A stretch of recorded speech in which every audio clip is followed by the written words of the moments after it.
स्वास्थ्य बीमा दाबीको रुजु तथा मूल्याङ्कन प्रणाली सम्बन्धी जानकारी। स्वास्थ्य बीमा कार्यक्रमको प्रभावकारी कार्यान्वयनको लागि दाबी व्यवस्थापन एक अत्यन्त महत्त्वपूर्ण प्रक्रिया हो। अन्तर्राष्ट्रिय अध्ययनहरूले देखाएका छन् कि स्वास्थ्य बीमा दाबीहरूको करिब 10 देखि 20% दाबी अस्वीकृत वा फिर्ता हुने गरेका छन्। नेपालमा स्वास्थ्य बीमा बोर्डको पछिल्लो आर्थिक 5 वर्षको तथ्याङ्क हेर्ने हो भने दाबी अस्वीकृति दर 8 देखि 22% रहेको देखिन्छ। दाबी अस्वीकृत हुनु भनेको स्वास्थ्य प्रदायक संस्था वा स्वास्थ्य प्रदायक स्वास्थ्यकर्मीलाई दोषी ठहर कायम गर्नु होइन, बरु स्वास्थ्य बीमा कोषको संरक्षण, पारदर्शिता कायम राख्न र सही सेवाको लागि सही भुक्तानी सुनिश्चित गर्न अपनाइने अन्तर्राष्ट्रिय अभ्यास हो।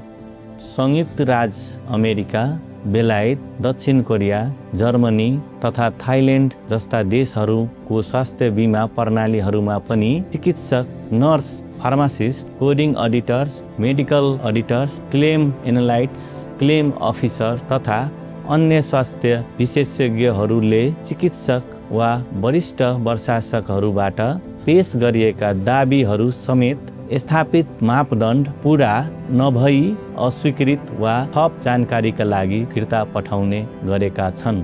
जटिल दाबीहरू भने विशेष समितिबाट समेत समीक्षा गरिन्छ। यो उदाहरणहरूले देखाउँछ कि प्रभावकारी दाबी व्यवस्थापनमा पेश गर्ने व्यक्तिको पद वा प्रतिष्ठाभन्दा प्रस्तुत प्रमाण, प्रोटोकल वा उपचारको औचित्यलाई प्राथमिकता दिएको देखिन्छ। त्यसैले विश्वका धेरै देशहरूमा जस्तै नेपालमा पनि समीक्षा गर्ने कर्मचारीहरूको पद वा वरिष्ठताका आधारमा नभई स्थापित कार्यविधि, मापदण्ड, उपचार प्रोटोकल, उपलब्ध प्रमाण र आवश्यक कागजको आधारमा गरिन्छ। जस्तै बीमा दाबी समीक्षा तथा मूल्याङ्कन कार्यविधि 2078, पहिलो संशोधन 2081, त्यस्तै स्वास्थ्य बीमामा रियल टाइम दाबी गर्ने सम्बन्धी कार्यविधि 2080, स्वास्थ्य बीमा कार्यक्रममा सहभुक्तानी प्रणाली लागू गर्ने कार्यविधि 2080, त्यस्तै स्वास्थ्य बीमा कार्यक्रममा भएका रेफरल सेवा सम्बन्धी कार्यविधि 2080 र समय समयमा जारी हुने परिपत्र, निर्णय र निर्णयहरू बमोजिम। त्यसकारण यस अभ्यासलाई व्यक्तिप्रति अनादर वा अधिकारको चुनौतीको रूपमा बुझिनु हुँदैन। दाबी अस्वीकृत वा फिर्ता हुनुका प्रमुख कारणहरू।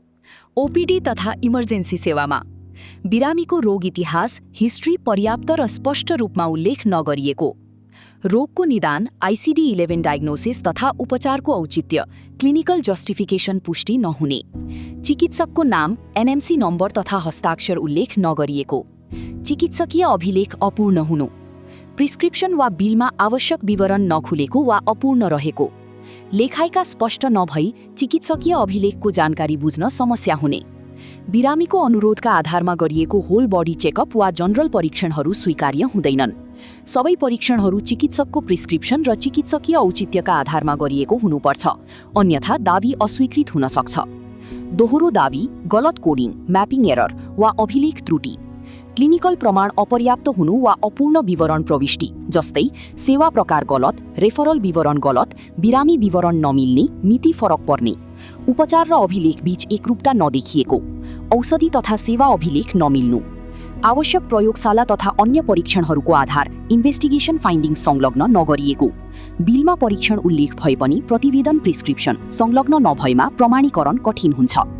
आइपीडी सेवामा भर्ना भएका बिरामीहरूको दाबीमा डिस्चार्ज सारांश अपूर्ण हुनु, बिरामीको पहिचान सम्बन्धी विवरण अपूर्ण रहेको, शल्यक्रिया गरिएको अवस्थामा अपरेसन नोट एन्ड फाइन्डिङ संलग्न नगरिएको वा अपूर्ण रहेको, आइसियुमा उपचार गरिएको बिरामीको हकमा आइसियु नोट्स तथा क्लिनिकल प्रोग्रेस नोट्स अपूर्ण रहेको, नियम अनुसारको आवश्यक डायग्नोस्टिक रिपोर्ट्स तथा सपोर्टिङ डकुमेन्ट संलग्न नगरिएको।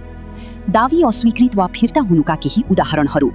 लोकल एनेस्थेसिया एलीमा इन्सिजन एन्ड ड्रेनेज प्रक्रियाका लागि जनरल एनेस्थेसिया GA को दाबी पेश गर्नु, जनरल बेडमा उपचार गरिएको बिरामीका लागि आइसियु सेवाको दाबी पेश गर्नु, ल्याप्रोस्कोपिक चोलेसिस्टेक्टोमी, ल्याब चोले प्याकेजमै भएको सेवा, औषधि, सामग्री वा प्रक्रियाहरूलाई पुनः छुट्टै दाबी सेपरेट क्लेम गर्नु, सही दाबी पेश गर्ने चरणहरू। चरण 1, बीमितको विवरण प्रमाणीकरण। बीमा सदस्यता जाँच गर्ने, परिचय सुनिश्चित गर्ने, सेवा लिन योग्य रहेको पुष्टि गर्ने। चरण 2, उपचारसँगै प्रत्येक सेवा अभिलेख गर्ने। रोग इतिहास, परीक्षण निष्कर्ष, प्रक्रिया, शल्यक्रिया र प्रगति विवरण, औषधि प्रयोगशाला, परीक्षण तथा उपचार निर्धारित मापदण्ड अनुसार गरिएको छ कि छैन, सेवा प्रदान गरिएको मिति र अभिलेखहरू मिल्छन् कि मिल्दैनन्, कुनै दोहोरो दावी वा अनियमितता छ कि छैन। चरण 3, डिस्चार्ज सारांश पूर्ण बनाउने। प्रारम्भिक निदान, अन्तिम निदान, गरिएको उपचार, बिरामीको अवस्था, फलोअप योजना। चरण 4, आवश्यक कागजात संलग्न गर्ने र दावी पेश गर्नुअघि चेकलिस्ट प्रयोग गर्ने।